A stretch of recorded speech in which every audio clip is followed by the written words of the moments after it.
नमस्कार मित्रांनो, mathematics YouTube चॅनलवर आपलं स्वागत आहे.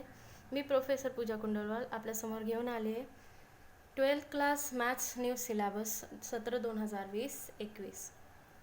आता बघा, आपल्याला हा नवीन सिलेबस आहे. सध्या बुक अवेलेबल आपल्याला नाही आहे. PDF फाईल स्टेट बोर्डने अवेलेबल करून दिले. त्यानुसार मी हा न्यू सिलेबस विद्यार्थ्यांसमोर आणलेला आहे. आता त्यामध्ये बघा, मॅथमॅटिक्स फर्स्ट हा पेपर आपण बघणार आहोत. मॅथमॅटिक्स फर्स्ट पेपरमध्ये काय चेंजेस झालेत, काय नाही, हे सगळे तुम्हाला क्लिअर सांगणार आहे मी. आता बघा, मॅथमॅटिक्स फर्स्टमध्ये जो फर्स्ट युनिट आहे तो आहे मॅथमॅटिकल लॉजिक. तो म्हणजे मॅथमॅटिकल लॉजिक. आता मॅथमॅटिकल लॉजिकमध्ये आपण काय काय बघणार आहोत ते सुद्धा सांगेल मी. मॅथमॅटिकल लॉजिकमध्ये आपण इंग्लिश ग्रामरचा उपयोग जास्त करतो, जे की ग्रॅमॅटिकली आपण मॅथमॅटिकली घेऊन येतो त्याला. त्यानंतर तिथे आपल्याला स्टेटमेंट आयडेंटिफाय करायचे. एखादा सेंटेन्स दिलेला असेल तर तो स्टेटमेंट आहे की नाही, त्याला मॅथमॅटिकली सिम्बॉलिकली कन्व्हर्ट करायचं आहे. त्यानंतर आपण त्याची ट्रूथ व्हॅल्यूसुद्धा काढणार आहेत. त्यानंतर कंबाईन इक्वेशनसुद्धा फाइंड करणार आपण ट्रू ऑर मोर स्टेटमेंटचा. नंतर आपल्याला ट्रूथ टेबल, लॉजिकल इक्वॅलेन्स, हे सगळ्या गोष्टी इथे बघायचं आहे. ड्युएल्स बघायचं आहे, निगेशन बघायचं आहे. आणि त्यानंतर सगळ्यात महत्त्वाचं मॅथमॅटिकल लॉजिकचा ॲप्लिकेशन म्हणजे स्विचिंग सर्किट, ज्याच्यावर आपण डिपेंडंट आहोत. स्विचिंग सर्किटचं जे काही मॅटर आहे ते सगळं मॅथमॅटिकल लॉजिकवर नाही. तर मेन मॅथमॅटिकल लॉजिकचा ॲप्लिकेशन आहे स्विचिंग सर्किट, जे की आपण या युनिटमध्ये बघणार आहोत. सेकंड युनिट आहे मॅट्रायसेस. सेकंड युनिट आहे मॅट्रायसेस. आता मॅट्रायसेसमध्ये काय बघणार आहोत आपण? ऑर्डर ऑफ अ मॅट्रिक्स बघणार आहोत, टाईप्स बघणार आहोत, basic algebraic operations on a matrix बघणार आहोत. नंतर मॅट्रिक्सचा इन्व्हर्ससुद्धा आपण फाइंड करणार आहोत with the help of elementary transformation and adjoint method. आणि सगळ्यात महत्त्वाचं म्हणजे मॅट्रायसेसचा ॲप्लिकेशन, जे की आपण यूज करतो matrices solve the linear equation. आता 1 व्हेरिएबल 2 व्हेरिएबल लिनियर इक्वेशन असेल तर तो इझिली सॉल्व करू शकतो आपण.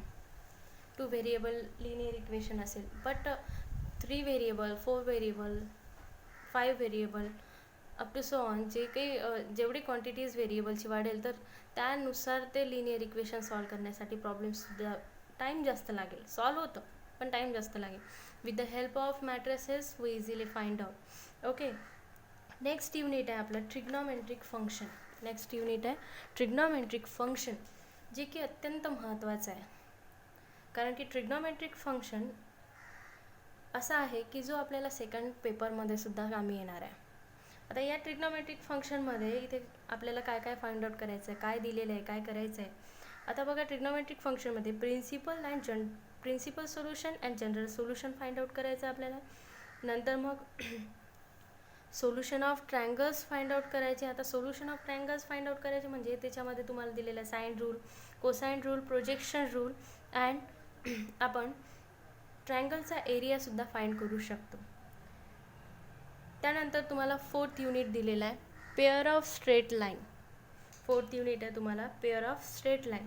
आता पेअर ऑफ स्ट्रेट लाईनमध्ये आपण combine equation of 2 straight line in a plane बघणार आहोत. नंतर पॉईंट ऑफ इंटरसेक्शन ऑफ 2 लाईनचं पॉईंट ऑफ इंटरसेक्शन काढणार आहोत आपण इथे. आणि नंतर त्याचबरोबरीला आपण 2 लाईन्समधल्या ॲक्यूट अँगल्ससुद्धा फाइंड आउट करणार आहेत.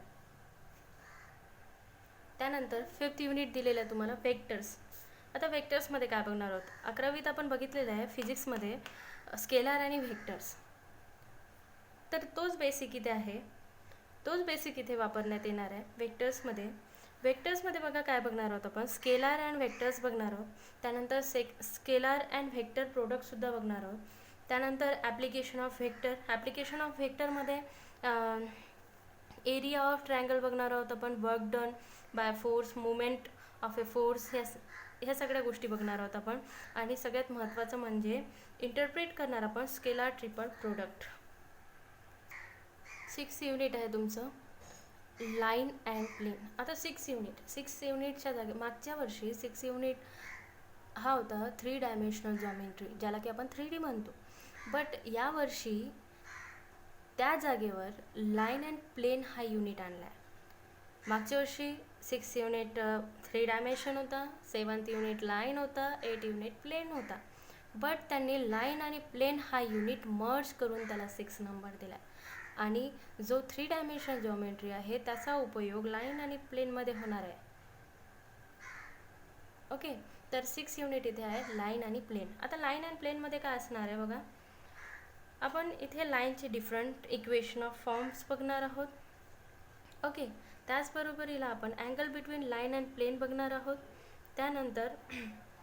त्यानंतर आपण बघणार आहोत एका पॉईंटपासून प्लेनचं डिस्टन्स किती आहे ते काढणार आहोत.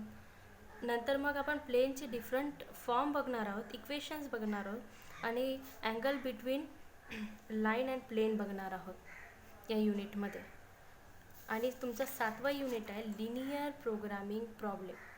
लिनियर प्रोग्रामिंग प्रॉब्लेम ज्याला की आपण LPP म्हणतो. आता लिनियर प्रोग्रामिंग प्रॉब्लेममध्ये आपण ग्राफिकल सोल्युशन फाइंड आउट करतो. आपण लाईन इन इक्वेशनचा.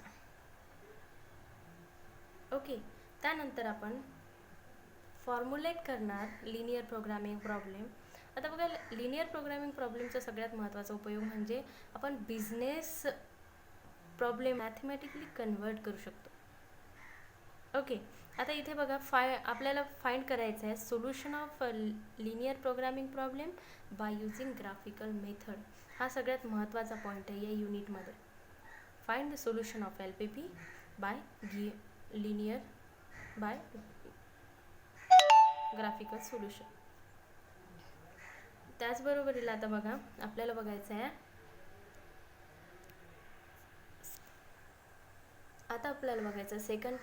सेकंड पेपरमध्ये तुम्हाला पहिला युनिट दिला आहे डिफरन्शिएशन. आता इथे बघा, मागच्या वर्षी तुम्हाला पहिल्या युनिटच्या जागी होता कंटिन्युटी. आता तो टोटली तुम्हाला 11thला टाकण्यात आलेला आहे. कंटिन्युटी इथनं स्किप केला आहे आणि त्या जागेवर डिफरन्शिएशन हा युनिट घेतला आहे. तर डिफरन्शिएशनमध्ये आपण बघणार आहोत सम स्टँडर्ड फॉर्म्युलेज. त्यानंतर मग डेरिव्हेटिव्ह बघणार आहोत आपण, लॉगरिथमिक फंक्शनचे, इम्प्लिसिट फंक्शनचे, इन्व्हर्स अँड पॅरामेट्रिक फंक्शनचे. आणि नंतर मग second and higher order derivatives आपण फाइंड करणार आहोत. त्यानंतर ॲप्लिकेशन ऑफ सेकंड युनिट आहे application of derivative. Application of डेरिव्हेटिव्हमध्ये आपण काढणार आहोत इक्वेशन ऑफ टँजेंट, नॉर्मल. नंतर मग फंक्शनचं नेचर, इन्क्रीजिंग आहे की डिक्रीजिंग आहे, ॲप्रॉक्सिमेट व्हॅल्यूज काढणार आहोत आपण फंक्शनचे. आणि त्यानंतर मग आपण एक्झामाइन करणार फंक्शन आपल्याला मॅक्सिमम व्हॅल्यू देते की मिनिमम व्हॅल्यू देते. तर अजून एक महत्त्वाचा पॉईंट आहे ज्यात मीन व्हॅल्यू थेरमसुद्धा आहे ॲप्लिकेशन ऑफ डेरिव्हेटिव्हमध्ये. थर्ड युनिट आहे इंटिग्रेशन, ज्याला की आपण इनडेफिनेट इंटिग्रेशन म्हणत आहे. इंटिग्रेशन म्हणा किंवा इनडेफिनेट इंटिग्रेशन म्हणा. आपल्याला थर्ड युनिटमध्ये बघायचं आहे डेरिव्हेटिव्ह अँड इंटिग्रलचं रिलेशन, सगळ्यात महत्त्वाचा. त्यानंतर मग आपण सबस्टिट्यूशन मेथड यूज करून इंटिग्रेशन सॉल्व करणार आहोत. त्यानंतर बाय पार्टसुद्धा इथे यूज होणार आहे. त्याचबरोबरीला इंटिग्रेशन फाइंड आउट करण्यासाठी पार्शियल फ्रॅक्शनचा सुद्धा उपयोग करणार आहोत. त्यानंतर फोर्थ युनिट आहे डेफिनेट इंटिग्रेशनमध्ये आपण बघणार आहोत standard integrals as a limit of a sum आणि नंतर प्रॉपर्टीज ऑफ डेफिनेट इंटिग्रल, जे की अत्यंत महत्त्वाचे आहे. नंतर फिफ्थ युनिट आहे ॲप्लिकेशन ऑफ डेफिनेट इंटिग्रल. आता डेफिनेट इंटिग्रलचं ॲप्लिकेशन बघायचं आहे. तर डेली लाईफशी रिलेटेड ॲप्लिकेशन काय असेल, आपल्याला एखादा एरिया फाइंड करायचा आहे जो की अंडर द कर्व असेल आणि किंवा मग बाउंडेड टू द कर्व्स असेल, तर तो आपण फाइंड आउट करू शकतो. त्या बाउंडेड कर्व्सचा एरिया आपण फाइंड आउट करू शकतो with the help of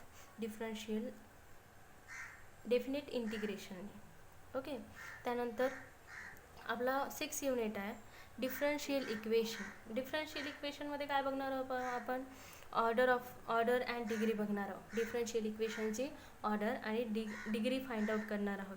त्याचबरोबरीला first order and first degree differential equation solve करणार आहोत बाय व्हेरियस मेथडनी. ओके. अँड त्याचबरोबरीला आपण population growth and decay in amount of substance बघणार आहोत. ओके. याचासुद्धा स्टडी करणार आहोत आपण. नंतर आहे 7th युनिट प्रोबॅबिलिटी डिस्ट्रीब्युशन, ज्याच्यामध्ये रँडम व्हेरिएबल काय असतो, ज्याला आर म्हणतो आपण. रँडम व्हेरिएबल काय असतो, प्रोबॅबिलिटी मास फंक्शन काय असतो, प्रोबॅबिलिटी डिस्ट्रीब्युशन काय असते, expected values, variance and standard deviation सुद्धा आपण बघणार आहोत. आणि त्याचबरोबरीला कंटिन्युअस रँडम व्हेरिएबलसुद्धा बघणार आहोत. त्यानंतर 8 युनिट आहे बायनॉमियल डिस्ट्रीब्युशन. आता बायनॉमियल डिस्ट्रीब्युशनमध्ये काय बघणार आहोत आपण, बायनॉमियल डिस्ट्रीब्युशनमध्ये काय बघणार आहोत आपण, फाइंड करणार आहोत मीन फाइंड आउट करणार आहोत, व्हेरियन्स, एक्सपेक्टेड व्हॅल्यूसुद्धा फाइंड आउट करणार आहोत, स्टँडर्ड डेव्हिएशनसुद्धा, बट कशाचे, बायनॉमियल डिस्ट्रीब्युशनचे सुद्धा. ओके. तर या प्रकारे आपला हा सिलेबस आहे, जो की थोडासा नवीन आहे. सत्र 2020-21चा हा न्यू सिलेबस आहे 12वी क्लास. जर तुम्हाला माझा व्हिडिओ आवडला असेल तर लाईक करा, शेअर करा, सबस्क्राईब करा. धन्यवाद.